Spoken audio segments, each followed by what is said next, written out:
एक बार युधिष्ठिर ने भगवान श्री कृष्ण से आषाढ़ कृष्ण पक्ष की एकादशी का क्या नाम है एवं उसके महात्म्य के बारे में पूछा।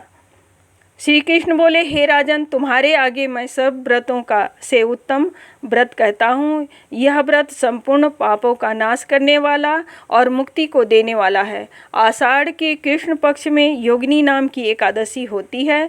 हे नृपश्रेष्ठ, वह एकादशी महापातकों का नाश करने वाली है और संसार समुद्र में डूबे हुए मनुष्यों को पार करने वाली सनातन नौका रूप है। हे नराधिप, तीनों लोकों में यह योगिनी सारभूत है। इसकी पुराणों में जो पापों को हरने वाली कथा है उसे मैं कहता हूँ। अलकापुरी के स्वामी कुबेर शिव के पूजक थे। उनके पूजन के लिए फूलों को लाने वाला हेममाली नाम का एक यक्ष था। उसकी रूपवती स्त्री का नाम विशालाक्षी था। उससे वह प्रीतियुक्त होकर काम के वशीभूत हो गया। मानसरोवर से फूलों का ढेर लाकर अपने घर में ठहर गया। पत्नी की प्रीति के मारे कुबेर के स्थान में नहीं गया। कुबेर शिवालय में शिव का पूजन कर रहे थे। हे राजन, मध्याह्न काल तक फूलों के आने की राह देखते रहे और हेममाली अपने घर में विशालाक्षी के साथ विहार करता रहा। देरी हो जाने के कारण कुबेर क्रोधित होकर बोले, अरे यक्षों, दुष्ट हेममाली आज क्यों नहीं आया?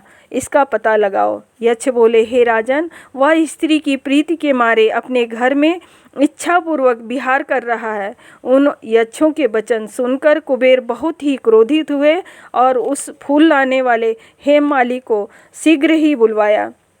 काल व्यतीत हुआ, यह जानकर वह भय से व्याकुल हो कुबेर के पास आया और उसने नमस्कार किया। उसे देखकर कुबेर की आंखें क्रोध से लाल हो गईं।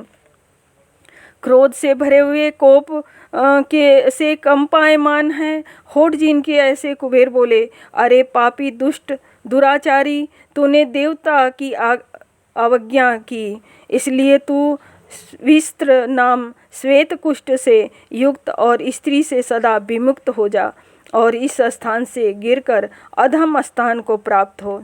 जब कुबेर ने ऐसे वचन कहे तब वहाँ से गिरा वह महादुखी और स्विस्त्र कोढ़ से पीड़ित हो गया। वह उस भयानक वन से न अन्न और न जल पाता था, न तो उसको दिन में सुख होता और न रात्रि में नींद आती थी।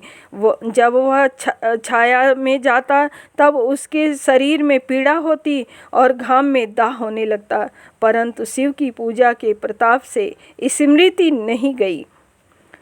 पापों के बोझ से दबा रहने पर भी उसको पहले कर्म का स्मरण रहा। फिर वह घूमता घूमता जब पर्वतों में उत्तम जो हिमालय है उसमें गया। वहाँ मुनियों में श्रेष्ठ जो तपोनिधि मार्कंडेय ऋषि हैं उनको देखा। उनकी आयु ब्रह्मा के 7 दिन की थी। ब्रह्म सभा के समान जो ऋषि का आश्रम था उसमें गया। वह पाप कर्म करने वाले ने दूर से उनके चरणों में नमस्कार किया। तब मार्कंडेय मुनि बोले, उस कोढ़ी को देखकर दयावश उसे बुलाकर बोले, मार्कंडेय मुनि ने कहा, तुझे कुष्ठ किस लिए हुआ है और तू किस लिए निंदित हो गया? उस बुद्धिमान मार्कंडेय द्वारा ऐसा कहे जाने पर वह यक्ष बोला, हेममाली बोला, हे मुनिराज, मैं कुबेर का सेवक हूँ। हेममाली मेरा नाम है। मैं प्रतिदिन मानसरोवर से पुष्पों का समूह लाकर शिव के पूजन के समय कुबेर को देता था। एक दिन मैं काल लोप किया, अर्थात देर लगाई। स्त्री सुख में लगा हुआ मैं काम से व्याकुल हो गया। हे मुने, उससे क्रोधित हो कुबेर ने श्राप दे दिया। मैं कोढ़ी हो गया और स्त्री से पृथक हो गया। अब मेरा कोई ऐसा शुभ कर्म उदय हुआ जिससे मैं आपके समीप आया हूँ। सज्जन चित्त स्वभाव ही से पराये उपकार में समर्थ होता है। मुनि श्रेष्ठ, मुझ पापी को शिक्षा दीजिए। मार्कंडेय बोले, तुमने सच कहा, झूठ नहीं कहा। इससे तुझे कल्याण देने वाले व्रत का उपदेश करता हूँ। तू आषाढ़ के कृष्ण पक्ष में योगिनी नाम की एकादशी का व्रत कर। इस व्रत के पुण्य से तू निश्चय ही कुष्ठ से छूट जाएगा। मुनि का यह वचन सुनकर पृथ्वी में दंडवत प्रणाम किया और मुनि ने उसे उठाया। वह बहुत ही प्रसन्न हो गया। मार्कंडेय मुनि के उपदेश से उसने उत्तम व्रत किया। उस व्रत के प्रभाव से वह देव रूप हो गया, स्त्री के संयोग को प्राप्त हुआ और उत्तम सुख भोगने लगा। हे नृपश्रेष्ठ, ऐसा योगिनी का व्रत मैंने तुमसे कहा। जो 88,000 ब्राह्मणों को भोजन कराता है, उसके फल को योगिनी व्रत करने वाला मनुष्य प्राप्त करता है। महापाप को शांत करने वाली, बड़े पुण्य फल को देने वाली आषाढ़ कृष्ण पक्ष की एकादशी की व्रत कथा मैंने तुमसे कही।